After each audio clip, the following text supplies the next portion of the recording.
O Silêncio de Adão, Larry Crabb, Don Hudson e Al Andrews. Capítulo 7. Ele estava lá e se calou. Creio em Deus mesmo quando ele se cala. Aquele fora o dia mais longo de sua semana. Ele era professor numa pequena universidade e tinha de trabalhar em 2 empregos para equilibrar o orçamento doméstico. Acordou bem cedinho, naquela manhã de quarta-feira, para aconselhar um cliente de outra cidade pelo telefone. Depois foi correndo se encontrar com um aluno para tomarem juntos o café da manhã. Em seguida, dirigiu-se às pressas ao seu escritório para a reunião semanal do corpo docente. Assim que a reunião terminou, ele deu uma aula de 3 horas.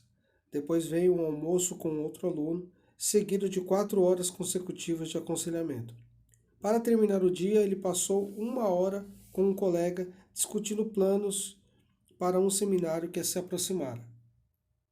Ao dirigir-se para casa aquela noite, ele estava esgotado e exausto.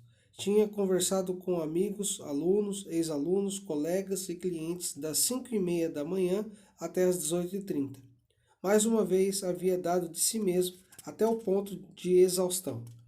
Enquanto ainda estava a caminho de casa, ele concluiu que não lhe restara mais nada de si para dar a quem quer que fosse. Mais do que qualquer coisa, queria ficar só. Ele pensou brevemente sobre como poderia fugir por alguns dias.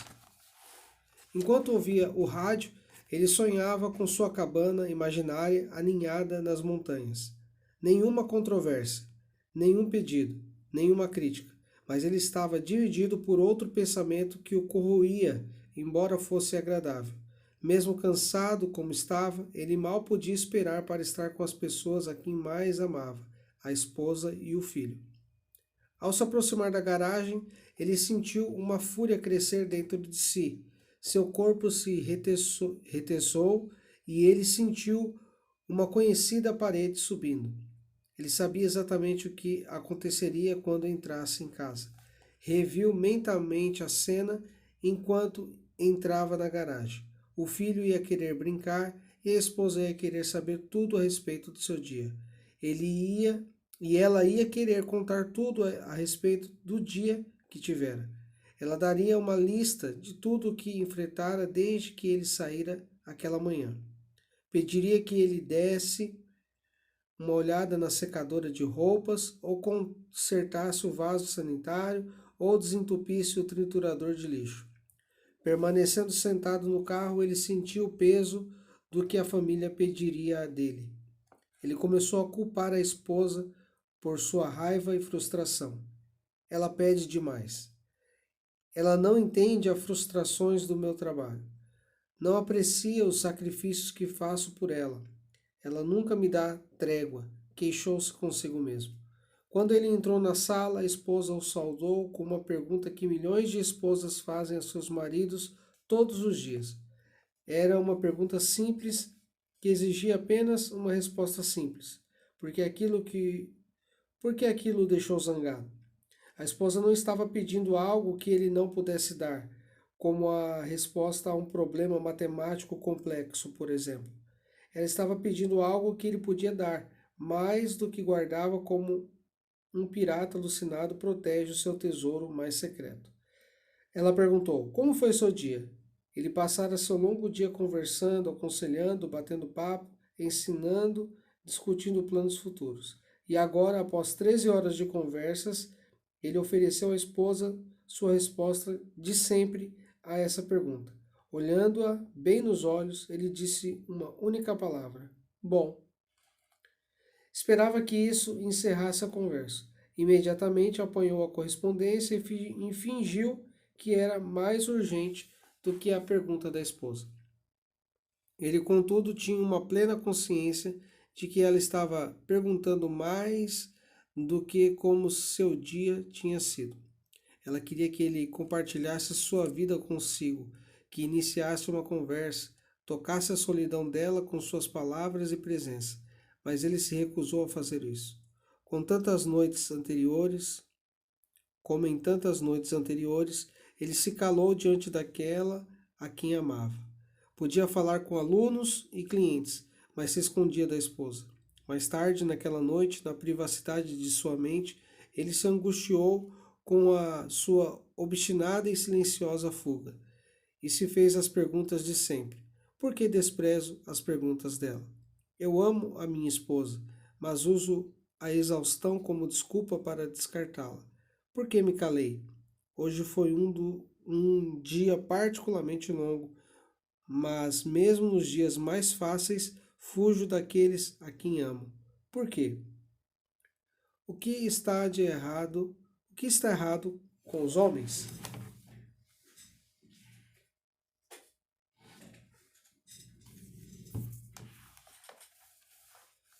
Eu entendo esse homem. Eu entendo porque quase diariamente passo por essa semana, essa mesma rotina e me faço as mesmas perguntas. Contudo, meu trabalho, tanto nas escrituras quanto no meu consultório de aconselhamento, me convenceu de que todo homem se debate com um silêncio profundo e escolhido. A primeira vez em que ensinei sobre o silêncio dos homens, vi-me cercado por um bando de esposas que exclamavam: Meu marido também é calado. O que posso fazer para conseguir que ele converse comigo? E alguns homens se aproximaram sorrateiramente e sussurraram: Achei que eu era o único. Você tem problemas com isto também? Todo homem se debate com a tensão entre um desígnio ao qual não pode escapar e sua violação diária desse desígnio. O desígnio para todo homem é o de falar e ser alvo da fala de outros. Os homens querem amar e ser amados, mas se sentem interiormente bloqueados. Algo não permite que suas emoções e sentimentos venham para fora. Podemos ser ajudados? Podemos mudar? Claro, mas a jornada do homem piedoso começa de maneira estranha. Sua jornada começa quando ele enfrenta o fracasso, não quando alcança sucesso. Ela começa com uma avaliação honesta do que está errado. A solução de um problema começa sempre com a avaliação correta do problema. Precisamos entender claramente o que está errado conosco antes de podermos mudar e viver segundo o que nos foi designado. As Escrituras oferecem uma explicação. Elas falam de um homem, o primeiro homem que teve o problema do silêncio. Vamos dar uma olhada cuidadosa nesta conhecida história para ver qual é o problema e onde ele começou. Adão estava lá. E a serpente era a mais sagaz de todos os animais selvagens que o Senhor Deus tinha feito. E a serpente disse à mulher: Deus disse realmente: Vocês não comerão de todas as árvores do jardim? E a mulher respondeu a serpente: Podemos comer do fruto das árvores do jardim, mas do fruto da árvore que fica no meio do jardim, Deus de fato disse que não se pode comer dele, e não se pode tocá-la, para que não se morra.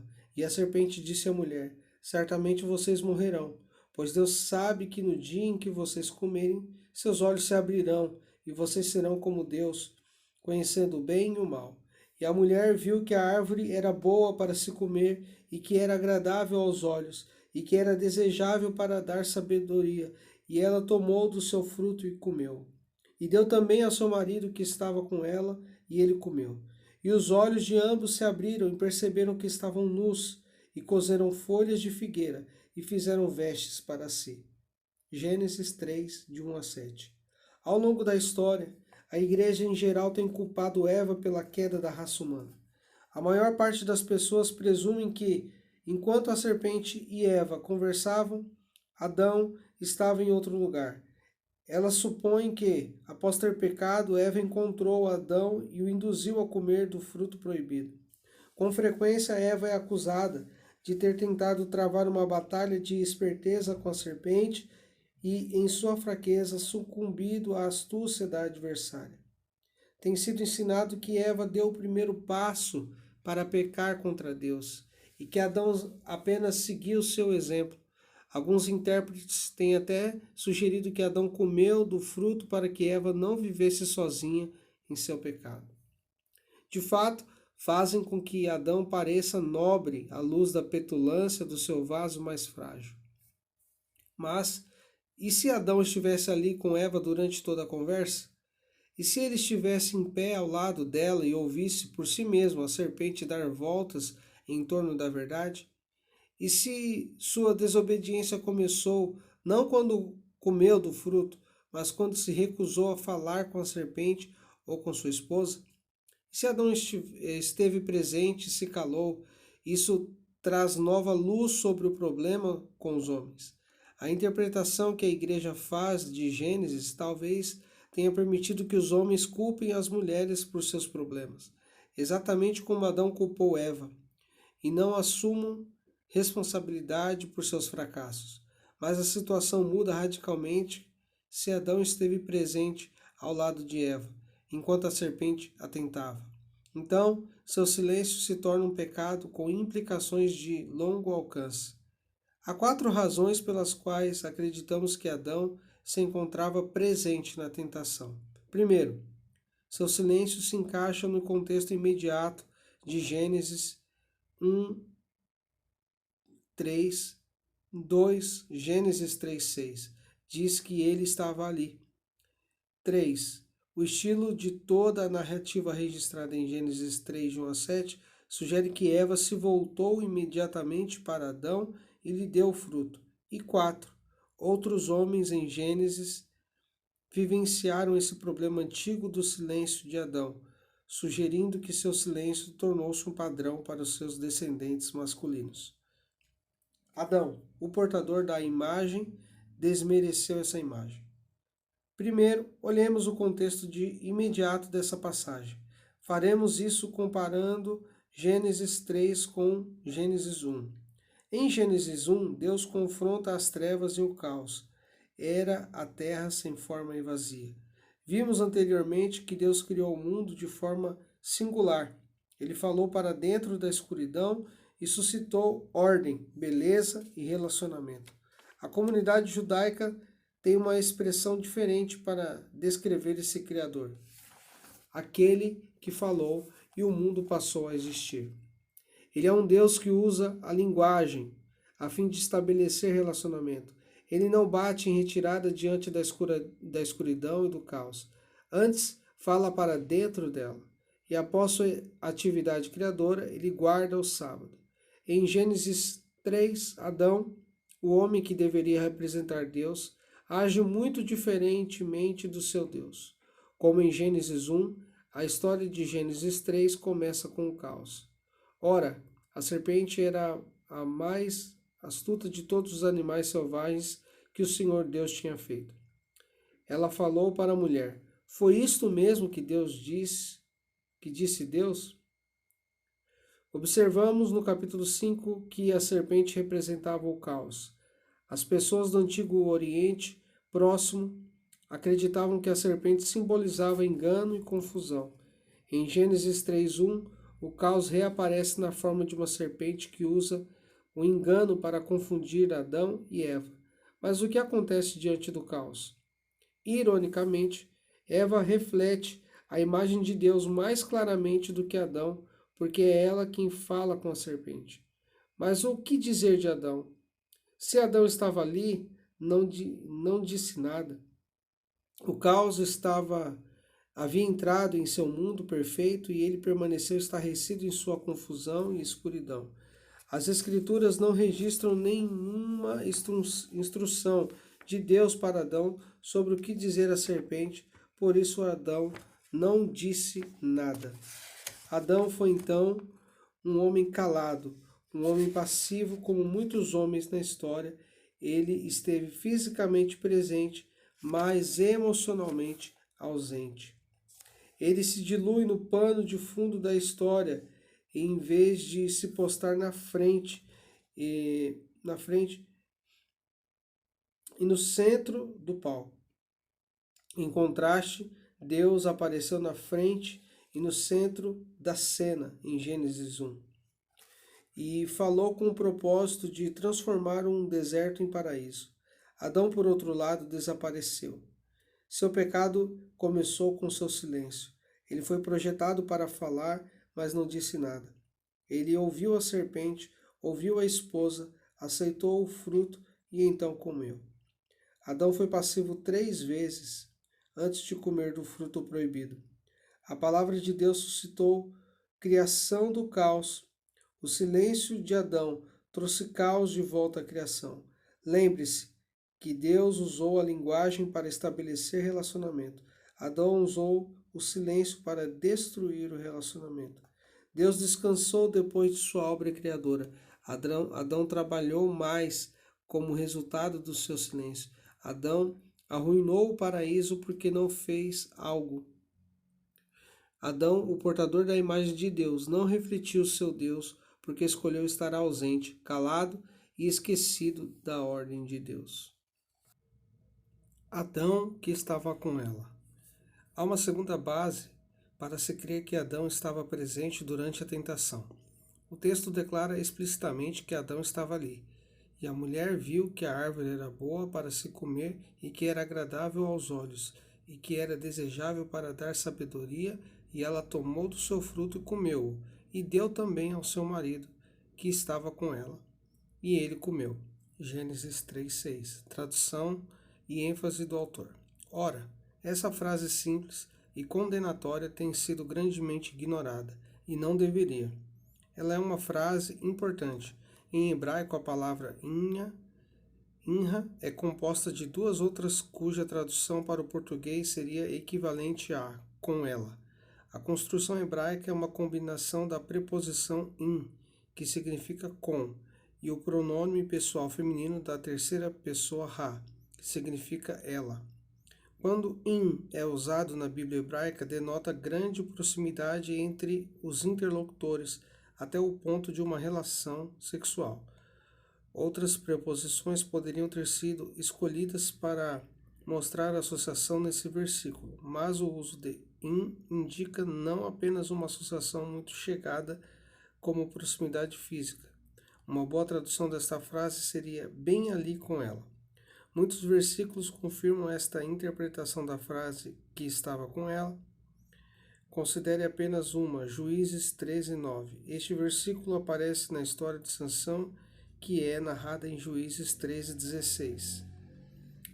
a 16. Antes de Sansão nascer, o anjo do Senhor apareceu à sua mãe. Ora, tipicamente o anjo do Senhor aparecia a homens. Por que então desta vez ele apareceu à mãe de Sansão e não a Manoá, seu pai? A mãe de Sansão era estéril, e o anjo do Senhor apareceu para prometer-lhe um filho. Ele disse que ela deveria consagrar o filho como nazireu, um homem que jamais deveria cortar seus cabelos.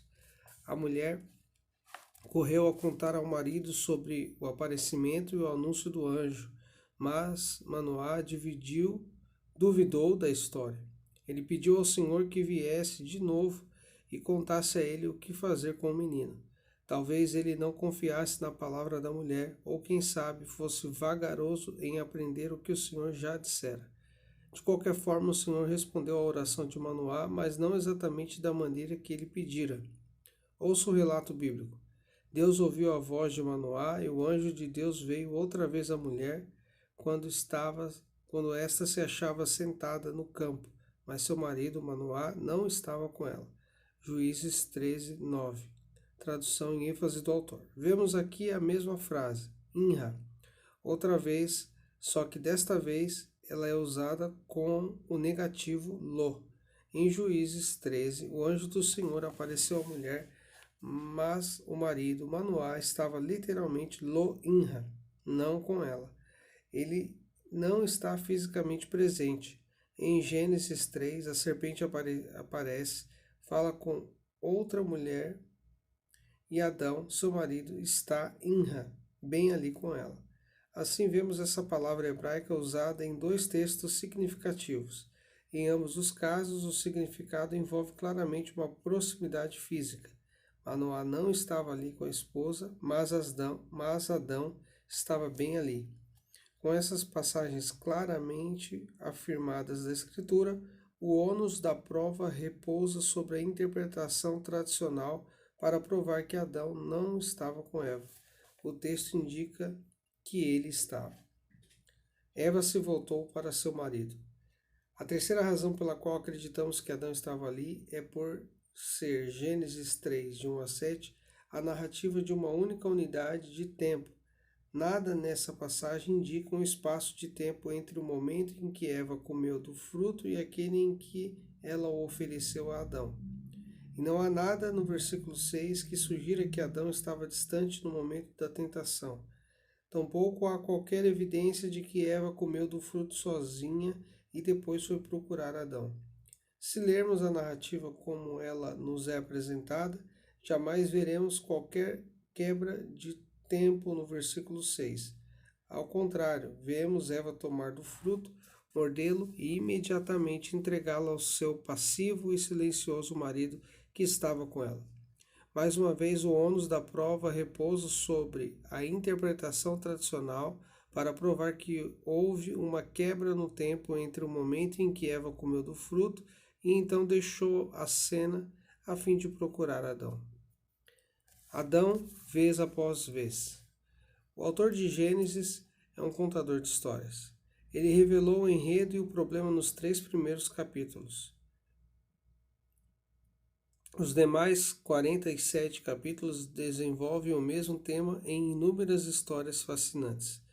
Como acontece com qualquer boa história, Gênesis repete esses mesmos temas e eventos, e o tema do silêncio masculino aparece vez após vez. Muitos dos homens retratados em Gênesis escolhem ficar calados e alheios, ausentes e desatentos, e continuamente metendo-se em apuros toda vez que escolhem silêncio em vez de envolvimento, ou esquecimento em vez de lembrança. Por exemplo, Abrão, depois chamado Abraão, em vez de confiar no cronograma de Deus, atendeu à sugestão de Sarai e dormiu com a serva desta, Agar. E Sarai disse a Abrão: Olhe, o Senhor me impediu de ter filhos. Por favor, vá à minha serva para que eu possa obter filhos através dela. E Abraão deu ouvidos à voz de Sarai. E Sarai, esposa de Abrão, tomou Agar, a sua serva egípcia, e deu-a a seu marido Abrão para ser sua esposa. Gênesis 16, 2-3. Observe as semelhanças entre Adão e Abraão. Como Abraão foi passivo na interação com sua esposa. Embora Sara estivesse errada, Abraão a ouviu. Lembre-se que Deus puniu Adão por ter dado ouvidos à esposa. E assim como Eva deu o fruto proibido ao marido, também Sara deu a serva a Abraão e ele a tomou. Abraão ficou calado e passivo. E seu silêncio ainda fala 4.000 anos depois. Ismael, filho de Agar, cujos descendentes constituem as nações árabes, desprezam Israel até hoje. Considere outro exemplo. Ló escolheu permanecer alheio ao pecado conspícuo de Sodoma, uma cidade que era a síntese do mal. Ló chegou ao ponto de oferecer suas filhas a um grupo de estupradores pervertidos. Sua ação não difere muito da de Abraão e Isaque, os quais colocaram em risco as esposas oferecendo-as a reis estrangeiros. Eles nos são exemplos de como muitos homens são hoje, homens fracos que sacrificam as mulheres de suas vidas por covardia. Como Adão, esses homens forçam suas esposas a adentrarem o caos por eles. Como Noé, eles prejudicam seus filhos por anos, até gerações, com sua embriaguez. Em seu estupor embriagado, Ló não soube que estava tendo relações sexuais com as próprias filhas. Sua embriaguez levou ao incesto, que produziu filhos que depois guerrearam continuamente com Israel. Talvez a história mais esclarecedora para nós esteja contada em Gênesis 38. É uma história obscura e geralmente ignorada, mas merece cuidadosa observação porque reencena a história do primeiro pecado. Judá foi a Canaã à procura de uma esposa. Ele casou-se com uma mulher chamada Sua e ela lhe deu 3 filhos. Sua concebeu e deu à luz a um filho e deu-lhe o nome de Outra vez ela concebeu e deu à luz um filho a quem deu o nome de Onã. Mais uma vez ela deu à luz um filho e deu-lhe o nome de Selá. Gênesis 38, 3-5. Judá claramente não teve dificuldade de cumprir o mandamento divino de multiplicar-se e encher a terra. Mas, como todas as outras histórias do Gênesis, o caos entrou em cena. O primogênito de Judá foi perverso aos olhos de Deus, e Deus o fez morrer. O segundo filho, Onã, recebeu ordens de praticar uma forma de matrimônio levirático para cuidar da esposa do seu irmão morto, Tamar, e dar continuidade ao nome da família. Mas Onã sabia que os filhos não lhe pertenceriam, e tampouco a herança. Assim, em vez de fazer o que Deus requeria, Onã derramou seu sêmen na terra. Ao fazer isso, ele se recusou a perpetuar a memória de seu irmão e também do pai Judá. Em essência, ele se recusou a lembrar. E qual foi a reação de Deus a esse lapso de memória? Ele também tirou a vida de Onã. Agora ponha-se no lugar de Judá. Você como seu pai antes de você deseja desesperadamente um filho para continuar sua memória e seu nome. E percebe que a promessa de Deus a Abraão está, como sempre, a apenas uma geração da obliteração. Em suma, não ter filho algum significa não ter nenhuma promessa. É por isso que os filhos eram tão importantes para as primeiras famílias hebreias. Se elas não tivessem filhos, a promessa de Deus seria quebrada. Você teve 3 filhos, mas perdeu seu primogênito, aquele em quem depositou sua mais alta esperança. E agora você dá seu segundo filho à esposa do irmão para que ela tenha filhos. E ele também morre. A pergunta para você é: você também dará seu terceiro filho, sua última esperança? Você confiará em Deus como com um caos desses? Judá não confiou. E o autor de Gênesis conta a verdade sobre ele. Então Judá disse a Tamar, sua nora: permanece viúva em casa de teu pai até que meu filho Selá cresça, pois temia que ele também morresse, como seus irmãos. Judá teve medo. Ele era o escolhido. O terceiro filho era sua última esperança. Se tivesse confiado em Deus, Judá teria dado seu terceiro filho, mas em vez disso ele ficou paralisado diante do caos. Tratou Tamar com condescendência e simplesmente pôs o problema de lado. A tragédia aguarda aqueles que se calam. O que acontece quando os homens se esquecem de Deus e se calam?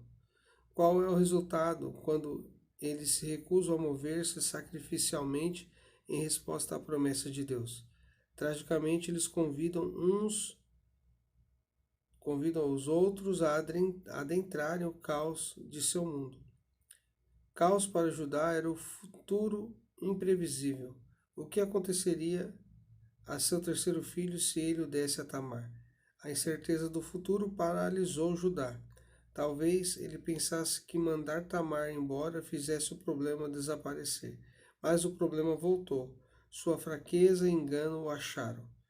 Ouça o resto da história. A esposa de Judá morreu. Após o tempo de luto, ele se dirigiu a outra cidade para tosquear suas ovelhas. Quando foi dito a Tamar: seu sogro está a caminho de Timna para tosquear suas ovelhas, ela trocou suas roupas de viúva, cobriu-se com véu para se disfarçar e foi sentar-se à entrada de Enaim, que fica no caminho de Timna. Ela fez isso porque viu que, embora Selá já fosse crescido, ela não lhe tinha sido dada em casamento. Gênesis 38, 13 a 14. Judá não havia cumprido a promessa de oferecer o último filho como marido de Tamar. Mas Tamar, não sendo a mulher passiva que muita gente hoje na igreja valoriza, se dispôs a resolver o problema. Ela mostrou mais preocupação em continuar a linhagem de Abraão do que Judá. Judá viu Tamar e achou que ela era uma prostituta, outro homem em Gênesis alheio à realidade que o cercava. Ele dormiu com Tamar sem saber quem ela era e prosseguiu em seu caminho. 3 meses depois, Judá ficou sabendo que Tamar estava grávida. Como homem de justiça, ele teve um ataque de fúria e ordenou que a nora fosse queimada por não ter permanecido fiel. Mas Tamar, ao contrário de sua mãe Eva, fez algo sagaz em resposta à fraqueza desse homem. Como Judá havia confundido Tamar com uma prostituta, havia requisitado seus favores sexuais. Tamar concordara, mas havia exigido que Judá lhe entregasse seu selo, seu cordão e seu cajado. Um erudito comentou que essas coisas seriam o equivalente moderno da carteira de motorista e cartões de crédito de Judá. Numa jogada brilhante, Tamar preparou a armadilha para o sogro. A filha de Eva reverteu a desobediência de Eva.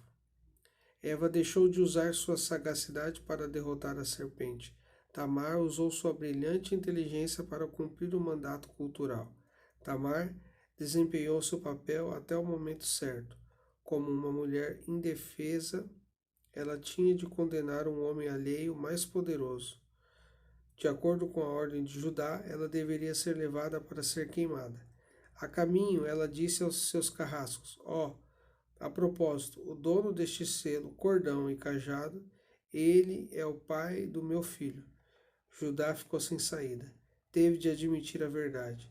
Depois de mentir durante anos para Tamar, enfim lhe respondeu honestamente: esta mulher é mais justa do que eu. E como Deus respondeu a isto? Ele respondeu abençoando Tamar com filhos gêmeos. O silêncio, alheamento e engano de Judá forçaram Tamar a entrar na incerteza do mundo dele. Seu silêncio foi uma negação de Deus, porque ele não confiou a Deus seu futuro. Foi a obstinada paralisia de Judá que ameaçou sua semente. Ele achou que proteger seus interesses salvaria seu último filho, mas estava errado. Se não fosse por Tamar, a promessa de Deus teria morrido com o último filho de Judá. Se não fosse por Tamar, Davi não teria existido. Se não fosse por Tamar, Cristo não teria existido. Nesta história, Judá tinha uma visão míope, egoísta. Foi Tamar quem convidou Judá a uma visão maior, altruísta. Como Adão, Abraão e Ló, Judá não compreendeu o longo alcance das consequências de suas ações. Seu silêncio teve impacto sobre gerações da humanidade. O Novo Testamento comemora a coragem e astúcia de Tamar, incluindo-a na genealogia de Cristo em Mateus, registro da genealogia de Jesus, o Messias, filho de Davi, filho de Abraão. Abraão foi pai de Isaque, Isaque pai de Jacó, Jacó pai de Judá e seus irmãos, e Judá pai de Pérez e Zerá com Tamar. Mateus 1, de 1 a 3. Adão não ficou sozinho em seu silêncio. Ele foi um homem não muito diferente de nós. O caos entrou no seu mundo e ele escolheu esquecer. Ele foi passivo, escolheu o silêncio e se manteve ausente. Sua escolha de se calar estabeleceu o padrão para a desobediência dos homens desde então. Adão se calou. Adão não apenas se calou com a serpente, mas também calou-se com Eva. Ele jamais lhe relembrou a palavra de Deus. Jamais a chamou para uma visão mais ampla. Não se uniu à esposa para enfrentar a sagacidade da serpente. Ele ouviu passivamente quando ela falou, em vez de falar com ela em respeito mútuo. Eu estou dizendo que Adão deveria ter falado por Eva, ou a ela, como um pai fala ao filho, ou como um superior fala ao inferior. Muitos homens cometem esse engano. Tampouco estou sugerindo que os homens devem falar e as mulheres se calar. Tanto os homens quanto as mulheres são criados à imagem de Deus para falar. É exatamente aqui que o primeiro homem pecou. Adão desobedeceu por deixar de falar com a serpente e com a esposa. Ele foi ausente e passivo. Seu silêncio foi o símbolo de sua recusa em envolver-se com Eva.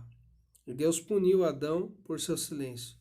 E ao homem declarou: visto que você deu ouvidos à sua mulher e comeu do fruto da árvore da qual eu lhe ordenara que não comesse, maldita é a terra por sua causa, com sofrimento você se alimentará dela todos os dias da sua vida. Deus castigou Adão por ter comido do fruto proibido, mas também o castigou por ter dado ouvidos à sua mulher.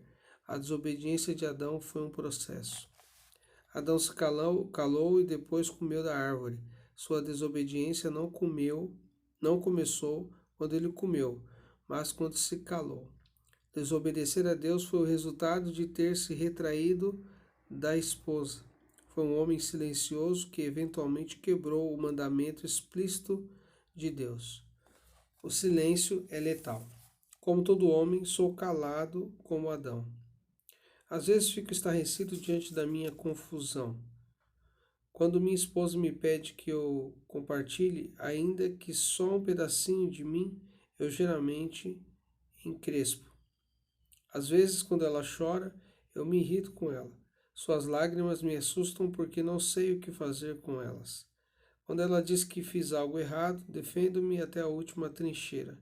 Se ela acha alguma coisa errada em mim, encontro 10 coisas erradas nela. Recuso-me a estar errado. Falo, mas uso palavras para destruir o relacionamento, como a serpente fez no jardim. Entretanto, se minha esposa conseguisse penetrar abaixo da superfície da minha zanga, descobriria que eu estou envergonhado com o que tenho dentro de mim. E se eu compartilhar meus pensamentos, sonhos e dúvidas mais íntimos e ela me rejeitar? Lembre-se da minha história. Sou um homem que se sente um impostor. Já parto do pressuposto que nada tenho a oferecer. É melhor. Deduzo erradamente. Esconder-me por trás do meu silêncio. Mas silêncio não é ouro. Ele é letal. O silêncio de Adão foi letal. Trouxe a quebra do relacionamento e, em última instância, trouxe a morte. O que meu silêncio faz a minha esposa? Ele aponta um dedo para ela e a culpa por querer demais. Como Adão, quero culpar minha esposa por todos o caos do meu mundo. Disse o homem: foi a mulher que me deste por companheira que me deu o fruto da árvore e eu comi. Gênesis 3:12. Por nela a culpa, tira de meus ombros a responsabilidade. Meu silêncio pede à minha esposa que entre na confusão da minha vida. Ele requer que ela me busque em toda a interação. Quantas vezes eu lhe fiz de pura frustração esta pergunta: o que você quer que eu faça? Se você me desse uma lista exata, eu poderia satisfazer as suas necessidades e você seria feliz. Dê-me uma lista, então nunca falharei. Eu saberei o que fazer todas as vezes. Sendo um homem que se sente inadequado e incompetente, é importante que eu nunca esteja errado, nunca seja culpado. E assim os homens desapareceram em seu trabalho, seus passatempos e seus esportes. As coisas que menos importam nos relacionamentos. O silêncio ou o desaparecimento tornam-se nossa melhor defesa contra o medo. É exatamente aí que está o problema. Meu silêncio é uma defesa contra o caos, não uma entrada no caos. Quando nos recusamos a entrar no caos de nossas vidas, perdemos uma oportunidade grandiosa. Deus criou os homens à sua imagem para criarem, para fazerem diferença, para deixarem uma herança. Ele criou os homens para trazerem redenção ao mundo trágico. Ele os criou fortes para protegerem os limites daqueles que os cercam. Ele os criou para que olhem para outras pessoas. Mas todo homem já sentiu o toque da tragédia. Ele foi danificado por seu pai, mãe, avós, esposa, filhos, superiores, sócios. Todo homem sabe, bem demais, que este mundo é perigoso. Ele conhece o perigo de se arriscar, quer no relacionamento, quer no trabalho. Muitos homens estão convencidos de que a confusão dos relacionamentos e a incerteza do futuro pode destruí-los. Assim permanecem calados. Quando os homens se calam, contudo, negam a existência e a bondade de Deus. Essa ideia me incomoda. Considero-me uma pessoa que crê em Deus, mas, quando me calo, vivo como ateu. Testifico quanto à minha crença de que o caos é mais poderoso do que Deus. A fala é o portal para o relacionamento. O silêncio é o guardião. A Bíblia hebraica nos ensina que as palavras nos conduzem para fora do silêncio e nos ligam a Deus. E estarmos poderosamente presentes com nossas palavras é uma oportunidade ímpar de trazermos vida às áreas onde a morte reina. Mas, juntamente com essa oportunidade, vem um apavorante aviso: nosso silêncio destrói. Não há meio termo. O rabino Pinchas de Koritz resume bem essa ideia. O mundo é como um livro que pode ser lido em qualquer direção. Há o poder de criação de fazer algo do nada, e há o poder de destruição de fazer nada de algo. A cada momento da minha vida estou equilibrado entre a criação e a destruição. O silêncio destrói. Falar cria. Embora eu seja um homem calado, quero ser um homem que fala, que está presente, que como seu Deus faz algo do nada.